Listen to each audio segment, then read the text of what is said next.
Hi అండి. ఇప్పుడు మీరు చూస్తున్నటువంటి ఫోటో లైవ్లో చూస్తే మీకు అర్థమవుతుంది. లైవ్లో వాళ్ళిద్దరు కూర్చొని కన్వర్జేషన్ జరుగుతుంది. తనుజ అడుగుతుంది, నా గేమ్ ఏమన్నా మార్చుకోవాలా, నా ఆట తీరు ఏమన్నా మార్చుకోవాలా చెప్పవా, నాకు బయట ఎలా ఉందో చెప్పవా అని అడిగితే, తనుజ అడిగితే మానస్ అంటాడు, నువ్వేం మార్చుకోని అవసరం లేదు, ఇప్పుడు నువ్వు క్యాప్టెన్ అయినాక నీ గేమ్ ఎలా ఉంది, క్యాప్టెన్ అయినాక తర్వాత నువ్వు ఎలా ఉన్నావో అలానే ఉండు, నువ్వు ఏం మార్చుకోకు, నేను చెప్పినా నువ్వు ఎవరు చెప్పినా నీకు నేను మార్చుకునే అవసరం కూడా లేదు, నువ్వు ఏం మార్చుకునే అవసరం లేదు, నువ్వు ఆ టాస్కులు కూడా బాగా ఆడుతున్నావు, అలానే ఆడుకుంటా పో, ఇంకా కొంచెం ఎఫర్ట్ పెట్టేసే, ఇచ్చి పడేసే అని చెప్పిండు.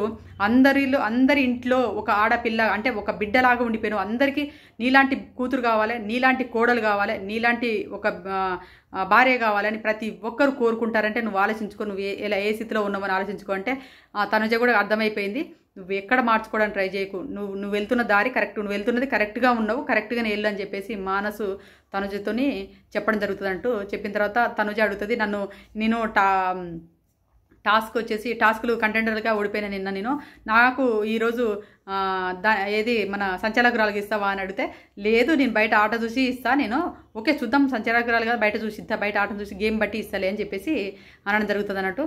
దాని తర్వాత డెమాన్ పవన్ను గేమ్లో తీసుకోండి, ఆ టాస్క్ ఉంటుంది. ఆ టాస్క్ ఏంటంటే బాల్ ఏమో పైనంగా బాల్ చేయాలి సంచాలకులు, అది ఉరికొచ్చి ఆ బాల్ క్యాచ్ చేసేసి అక్కడ ఉన్నటువంటి వీల్కి మొలలుంటే ఆ మొలలకు బాల్ కొట్టాలి. అవి రబ్బర్ బాల్ లాగా ఏమంటారు మన స్మైలీ బాల్స్ ఉంటాయి కదా, ఇట్లా నొక్కే స్మైల్ బాల్స్, అలాంటి బాల్స్ అన్నట్టు గట్టిగా ఇట్లా ఉంటాయి, ఆ బాల్స్ని గట్టిగా మొలలో కొట్టాలి. ఆ టాస్క్లో డెమాన్ పవన్ ఇచ్చి పడేసిందిగా చెప్పుకోవచ్చు. డెమాన్ పవన్ అంటే టాస్క్ అంటే డెమాన్ పవన్ ఆటలో దిగిందంటే తోపేయిగా, కానీ ఆయనకు వెలివేషన్స్ లేవు. ఎందుకు లేవు అంటే ఆయనకు పిఆర్లు లేరు కాబట్టి, ఆయనకు పిఆర్లు లేవు, పొగడతలు లేవు. ఎందుకంటే తనుజను ఎట్లా అయితే తొక్కుకుండా పోతారో డెమాన్ పవన్ కూడా అలానే తొక్కుకుండా పోతారు కాబట్టి ఆయనకి ఏ వెలివేషన్స్ లేవు. ఎందుకంటే ఆయన ఒక ఏది అటాక్ మూలకి వెళ్ళి మెడబట్టిండు కాబట్టి ఆయనకు తొక్కేస్తారు, మెడబట్టిన వ్యక్తిని తొక్కాలి కదా, తొక్కుతూ ఉంటారు అన్నట్టు. అది జరిగింది. మానస్ కూడా సూపర్గా ఆడిండు, అందరితో చాలా చక్కగా మాట్లాడిండు, అందరికి చాలా ఇన్పుట్స్ కూడా ఇది చేయడం జరిగింది. అందరూ మంచి పొజిషన్లో ఉన్నారు, బాగా ఇచ్చి పడేయండి, ఈ 3 వారాలు ఇరగదీసేయండి ఆటలలో అని చెప్పేసి చెప్పడం జరిగింది. ఎందుకంటే ఉండేది 3 వారాలే, 3 వారాలు మీరేంటో జనాలకు ఆడియన్స్ చూపించండి, ఎంటర్టైన్మెంట్ చేయండి, మంచిగా ఎంజాయ్ చేయండి అని చెప్పేసి మానస్ చెప్పడం జరిగింది. ఇప్పుడే జస్ట్ లైవ్లో టాస్క్ అయిపోయింది, మానస్ కూడా బయటికి వెళ్ళిపోవడం జరిగింది.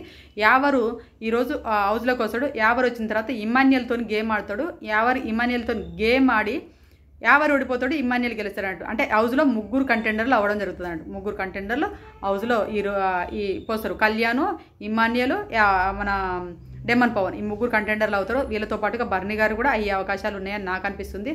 మీకేమనిపిస్తుంది కామెంట్ చేయండి. ఇంకా నెక్స్ట్ 3 లేడీస్ ఉన్నారు కదా, సంజన గారు, రీతు చౌదరి, దివ్య, వీళ్ళలో ఎవరు వస్తారన్నది కూడా కామెంట్ చేయండి. ఈ వీడియో నచ్చిందనుకో ప్లీజ్ దయచేసి లైక్ చేయండి, ఛానల్ సబ్స్క్రైబ్ చేసుకోండి. Bye friends.